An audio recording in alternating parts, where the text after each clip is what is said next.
Install Android 12 on Moto G100 via LineageOS 19.1.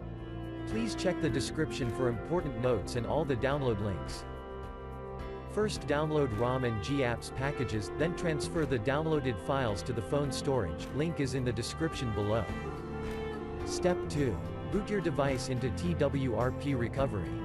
Once in Twrp, click on Wipe, Advanced Wipe, and select the check boxes, as shown in the image, excluding internal storage.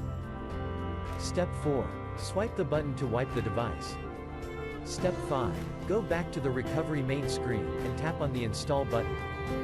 Step 6. Navigate to the storage, and select the ROM zip file. Step 7. Finally, swipe the button on the screen, to install ROM file. Step 8. Flash the GApps zip package, in the same manner. Step 9. After GApps flashing completes, select Wipe Cache and Dalvik from bottom left side of screen, and swipe to wipe. Step 10. When the flashing process is complete, hit Reboot System.